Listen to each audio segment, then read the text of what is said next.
Comment savoir si tu as des niveaux bas de testostérone?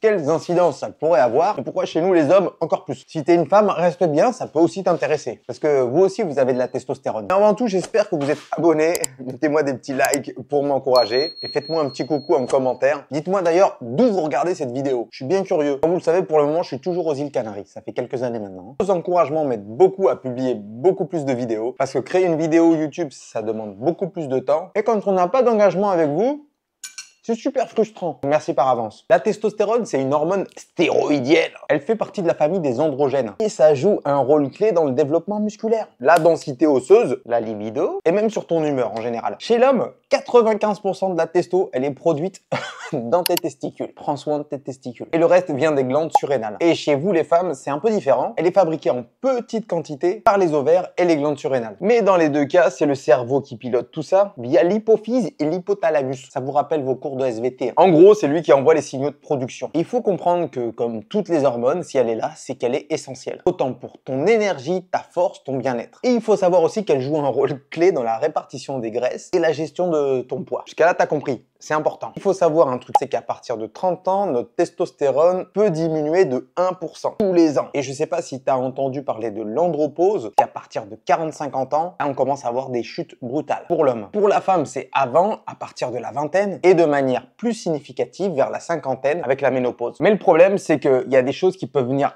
accentuer cette baisse de testostérone. L'obésité, par exemple, la graisse abdominale peut convertir ta testostérone en œstrogène. Du coup, ça réduit tes niveaux de testostérone dans le corps. Quand on est en obésité, on fait souvent de l'inflammation chronique et ça vient aussi perturber ta production de testostérone. Il y a une hormone qui s'entend pas très bien avec la testo, c'est le cortisol. Donc beaucoup de stress crée pas mal de cortisol qui peut baisser tes niveaux de testostérone. Et la mauvaise alimentation, si tu as des carences en zinc, en vitamine D, en magnésium, tout ça, ça peut aussi réduire ta production de testostérone et du coup t'affecter. Ça paraît tellement logique, mais le manque de sommeil et la sédentarité, le manque d'activité physique, le manque de stimulus de ta masse musculaire, tout ça, ton corps te dit t'as pas trop besoin de testo, il en produit moins. Après, malheureusement, il y a aussi certaines maladies qui peuvent affecter tout ça, problème thyroïdien, le diabète de type 2, syndrome métabolique et l'insuffisance rénale ou hépatique. Et pour tout ça, ça serait intéressant de faire une petite analyse sanguine pour savoir si tout va bien. Pas de carence, pas de problème de testo. Parce que autant chez la femme que chez l'homme, quand on a une réduction de la testostérone, on a de la fatigue chronique, on a une baisse de libido et chez les hommes, des troubles érectiles. Pas grave les gars, c'est pas nécessairement la testo, mais ça coûte rien de checker. Ça induit de la fonte de la masse musculaire et ça c'est pas bon. Et du coup augmentation de ta masse graisseuse, des difficultés de concentration et de motivation pour aller faire des trucs, ça affecte aussi ton humeur et la diminution de ta densité osseuse. Et ça aussi c'est pas bon. Et comment résoudre tout ça de manière complètement naturelle? L'entraînement, l'activité physique, la musculation. D'ailleurs, si tu cherches un programme d'entraînement adapté à toi, remplis le quiz qu'il y a dans la description. On va te concocter avec l'application Reveal le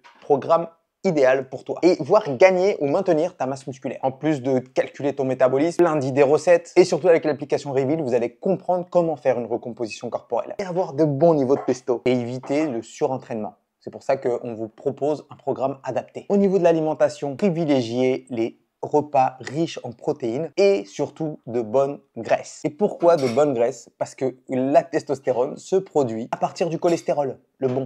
Et oui, le gras, c'est important. Bien évidemment, on essaie d'éviter les aliments ultra transformés, c'est pas interdit. Mais si on en mange de manière récurrente, on peut créer de l'inflammation et on a vu que l'inflammation, c'était pas bon pour notre testostérone. C'est toujours une histoire d'excès. Et pour terminer, essayez de prioriser un bon sommeil. Et gère ton stress comme tu peux. Le sport, c'est un bon moyen. Et pour la vitamine D, essaye de t'exposer un peu plus au soleil. Tu peux te complémenter en zinc, vitamine D, magnésium. Là aussi, si tu sais pas où trouver de bons produits, tu as un lien dans la description avec moins 10% avec le code BANANAGANG. Mais bon, voilà. Maintenant, tu sais tout sur la testo. Tu sais que c'est une hormone importante. Joue pas avec ta santé. Et dans une autre vidéo, je vous parlerai de la sarcopénie, la fonte de la masse musculaire. Et pour moi, c'était important de vous faire cette vidéo en introduction. Ça me fait toujours plaisir de vous retrouver sur YouTube. Je vous dis à bientôt pour une autre vidéo.